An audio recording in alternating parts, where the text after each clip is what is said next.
And then you got 2 boys. 3. Oh, gosh, 3 boys. Yeah, no, we had a 2 older boys is what I meant. Yeah, a late surprise. Yeah, when did he come along?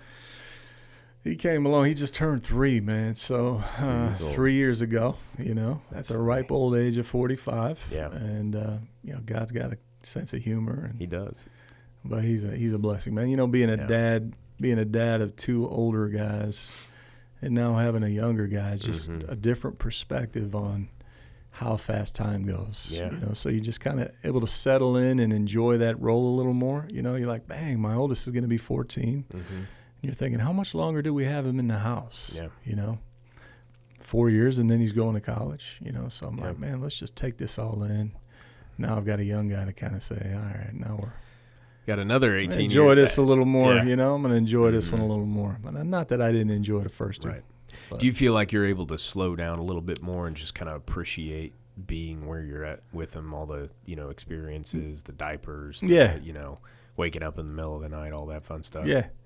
Well, you just, different perspective. You kind of enjoy the moment more instead of looking forward to the next phase, the next thing, Yeah. But so it's been good. Yeah, getting up in the middle of the night though, that's one phase. That and diapers, I don't know if I'd ever want to revisit, but hopefully God doesn't smack me in the face in another 15 years. He might do that, bro. He might.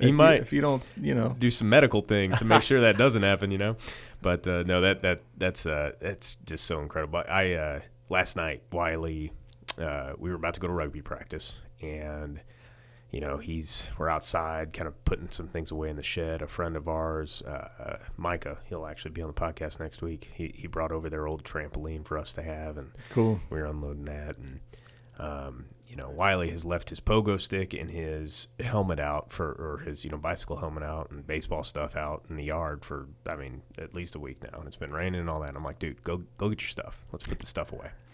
And he runs over to the front porch where the pogo stick is sitting. Hopefully nobody listens to this and then comes and tries to slip on my front porch so that they can take advantage of the good insurance we have. But no, he goes over there, grabs the pogo stick, and instead of just grabbing it and picking it up and bringing it over to put it away, what does he do? He jumps on the pogo stick. Yeah. And our porch is like ice. Ooh. When it's wet, and it's been raining this whole week. And no. That thing slipped right out from under him. He landed on his knees and then went right down on his chin. I go over, at first I heard like, Dad, crying, and I'm like, here we go again. He probably just like, needs help with something. So I wasn't moving really fast. But then I was like, oh crap! I just realized he got his pogo stick. Like, oh no! I knew something. So I sprinted over there, and I get over. I pick him up. He's crying. I realized he wiped out. So I was worried if he smacked his head real hard or something. Hugged him, and Monica comes out. I send him in with her, go lock up the shed, and come back in. She's like, his chin is split wide open. Ooh. I'm like, what? I didn't even realize. I looked down on my shirt. Of course, I got blood all over me. Didn't even know it. And so we ended up not going to rugby practice last night, but going to the urgent care room. Oh man! And man, even like 4 years ago, Alexa ran into a corner of a desk at one point and split her head open, and I didn't get to. It sounds bad, but enjoy that with her, because I was just like, oh, man, we got to pay for a $1,000 golden Band-Aid at the ER, here we go. But it was really cool just to, like, being a little bit older, a little bit wiser, having kind of been there, but not getting to enjoy that with my daughter. And I was like, man, this is a rite of passage for him. His first set of stitches, here we go. Yeah. And he took it like a man. He was a champ about it. He was brave about it. We're going up to I was very glad that he was asking a lot of questions because it told me we didn't have to worry about a concussion or anything. But we go get him checked out, and they're like, "Oh yeah, he's fine." He told us he landed on his knees first, so they took the brunt of the force. But he was like, "Dad, is it gonna hurt? What color are my stitches gonna be? And what color were your stitches when you got stitches?" And it was just so cool to be able to sit there, and we were in the ER, just him and I, for like an hour and a half hanging out. And man, we didn't have any screens on, we were just talking, It was so cool just to be able to enjoy that. So good, man. Mm-hmm.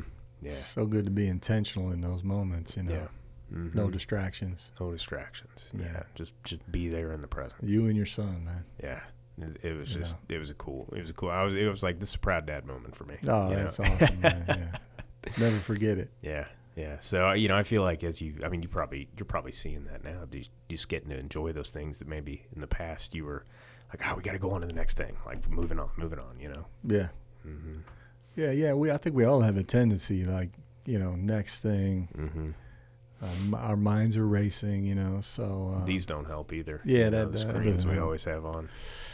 So definitely being present, and being locked in with your kids and your wife when you're at home, and taking that time during the week is important.